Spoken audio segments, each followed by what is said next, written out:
Chapter 50. Aftermath. Many hours had passed since they had gotten home. The moment they had arrived, Bibi had retreated into his room and had not left since, absorbed in his own thoughts. He currently sat on the edge of his bed with a far-off look in his eyes and a morose frown on his muzzle. His wings periodically twitched on his back, and his nostrils flared every so often as he took a sharper than intended breath. He may have calmed down, but he was still far from happy with the situation. As much as he regretted making Eventide mad enough to yell at him like that, Bibi was still angry with the man for outright denying his request to tell his friends the truth. It was so frustrating. If Bibi was being completely honest with himself, coming down to this room for the whole day was as much about wanting to be alone with his thoughts as it was about not wanting to make things worse with his dad. If the two went off on each other again, who knew what kind of damage their relationship would suffer?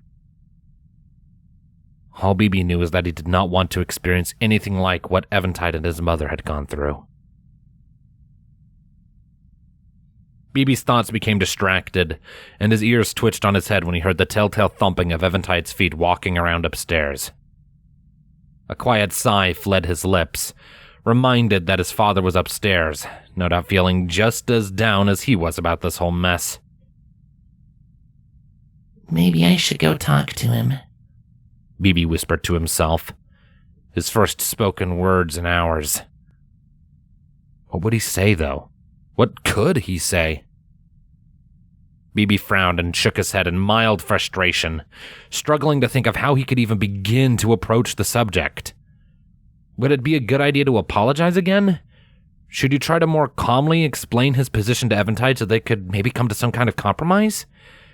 Or should he just accept Eventide's decision and let it go? Bibi's face fell, and his expression became forlorn. Even just the thought of willfully keeping his true self a secret from his friends now was enough to make him shudder. It only got worse when he pictured his friends sitting with him, smiling and laughing as they played one of their silly games or told funny stories. He didn't get to give it much more thought before the distraction of Eventide's movement became worse. Specifically, his voice started to come from upstairs, as if he were speaking to someone else. It was muffled by the walls and doors, but in the total silence of Bibi's bedroom, it was still clearly audible. His ears perked up to listen, and he lifted his head in curiosity. The words were too muffled to be made out, but he could make out Eventide's general tone of voice. He sounded tired, confused, and maybe a little hopeful. But he wasn't talking to Buddha, that much was clear. He must have been on his phone. With his curiosity growing rapidly, Bibi lightly stepped down from his bed with a small beat of his wings and made his way out of his room. With every step towards the stairs he took, Eventide's voice became just a little clearer. Soon, as he was climbing the steps, Bibi could make out the words and listened intently. He told me he's been feeling guilty recently. He says he wants to show Applebloom and the other Crusaders his true form because of how seriously Applebloom takes honesty, Eventide explained to whoever was on the other end, his voice heavy with exhaustion.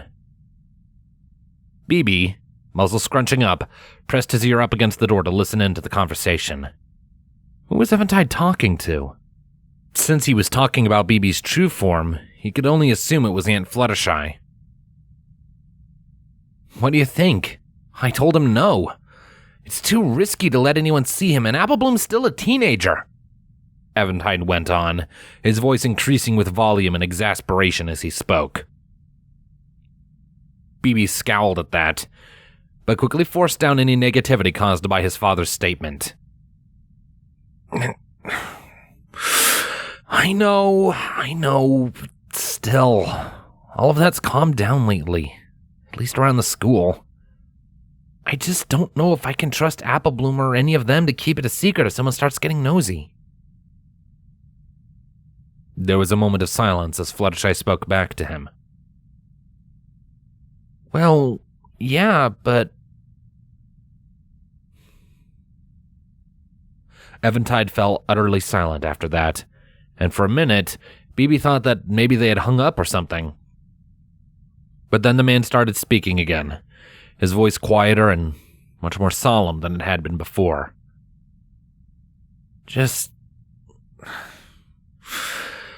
I'm sorry, Fluttershy, he began, confirming who he was talking to. I just love him to death, you know? I don't want anything bad to happen to him. He's my son, and things are different now. Well, for one thing, I didn't realize he was a person back when you met him. I thought he was just some freaky wild animal. I even tried to give him away to you, remember? Eventide went on, sounding like he was replying to a question. Bibi's frown deepened at that. He hadn't realized Eventide had tried to give him away at first. It raised some interesting questions in his mind, but in the end he chose to dismiss them outright. Whatever Eventide had wanted to do with him when he first got him, he had chosen to raise Bibi. In the end, that was all that should have mattered. Eventide continued a moment later. Yeah, look, the point is, it's been almost 5 years, and so many things have changed. I just don't want to risk it. I don't want to lose my son, or even put him at risk. There were a few seconds of silence. Fluttershy, I'm worried. I'm worried that I might have just alienated him, but I don't want anything bad to happen to him either. I have to take care of him. It's my job as his dad, but... He fell silent again. When next he spoke, his tone suggested he was responding to a request. Sure. The silence returned as he listened. Growing curious, Bibi used his magic as quietly as possible to open the door an inch or two, allowing him to look at the back of Eventide's head. He was sitting on the couch with a very conflicted aura surrounding him. There were so many colors, most of them negative, flickering in the air around him that Bibi found he was glad he wasn't epileptic. After several seconds, the aura was suddenly flooded with deep and intense purples and blacks. Eventide sat more upright, his entire body tensing up. What? You're sure? He asked slowly, his voice sounding more than a little uneasy about whatever had just been said to him. The silence returned, and as the seconds ticked by, Bibi watched as Eventide's aura slowly lost some of its intensity. The raging purple and black slowly dwindled down into a far gentler arrangement of violets and grays. Fluttershy, he whispered. Sounded like he wanted to say something more, but couldn't find the words. After a few seconds, Eventide's aura suddenly flashed with bright yellow, and he leaned forward with a barely stifled chuckle. Why am I not surprised to learn that? He asked through his mirth, and Bibi couldn't help but smile slightly at the sight. A moment later, the mirth filtered away, and Eventide's anxiety returned, albeit somewhat lessened. He leaned back in his seat, his tone becoming serious again. I noticed. Okay, look, are you sure? Really sure? Alright. Fair enough. I'll talk to him about it in the morning, I guess. With that, Eventide suddenly leaned back and let out a large and rather unattractive yawn. When his mouth clamped shut, he let off a quiet groan. Yep, I will. Thanks, Fluttershy. I think I'm gonna go, though. It's getting dark, and I'm really tired. Plus, I got work in the morning. You too. Good night. And with that, Eventide ended the call and set his phone down on the couch cushion next to him. Bibi watched for a few more minutes, observing his aura and waiting for something to happen before eventually closing the door and sneaking back down the steps. As he went, he couldn't help but let off a quiet whimpering chirp, his ears drooping. He knew Eventide loved him, of course. But when they had been having their fight, it had never occurred to Bibi that he was as protective as he was because of that love. Now, though, Bibi knew for sure that Eventide felt bad about their fight, too. Even if he still stood by his decision to keep Bibi from showing himself. As Bibi reached the bottom of the steps, a spark of adrenaline pumped into his veins when he heard Eventide's feet thumping against the floor for the door to the basement. Moving quickly, he darted through the door to his bedroom and slid the door shut with his magic. That done, he hopped back up onto his bed and settled down on his belly. He took a deep breath and closed his eyes. A few seconds later, a knock came to the door before it was slowly pushed open with a low creak. Bibi cracked open one of his eyes, and sure enough, there was Eventide, his aura filled with unease and trepidation. He flicked on the lights, illuminating the otherwise dark room, and met Bibi's eyes. "Hey," he greeted gingerly, slowly stepping deeper into the room. Bibi looked down at his hooves, which were fidgeting in place beneath him. "Hey, Dad," he murmured quietly. "what do you want?" Eventide stood where he was for a moment, hesitant, before coming up to the side of the bed. "Look, I get that you're mad with me, and I'm sorry you feel that way. We can talk about things in the morning when we've had a chance to calm down and get our heads together, all right? But right now, I'm gonna get some early sleep, and I think you should too." Bibi sighed and nodded his head. "Right. So that means it's dinner time, right?" he asked, his stomach growling somewhat at the prospect. He hadn't had much to eat all day, after all, and now that he thought about it, he was starving. Eventide nodded and gingerly sat down at the edge of the bed. "Yeah," he confirmed, before opening his arms in invitation. Bibi just sat there for a minute, reluctant to move from his spot on the bed. But, after a time, he relented and dragged himself into Eventide's waiting arms. He was pulled against his father's chest, and returned to the hug, even if only by reflex. To say that it was awkward would be an egregious understatement. The outpouring of love from Eventide was significantly watered down compared to normal, likely due to residual feelings of doubt and anger from earlier. Bibi did his best to ignore the sour taste, though, and just greedily swallowed what he could. However, as it pooled in his stomach, the feelings that spread throughout him could be considered lukewarm at best. Finally, after maybe 10 minutes, Eventide pulled back and set Bibi down on the bed. "All right. You good?" he asked in a hushed voice, to which Bibi stuck out his tongue in a display of distaste. "Ugh. Dinner wasn't that good today," he muttered before looking down at his hooves, his ears and wings drooping.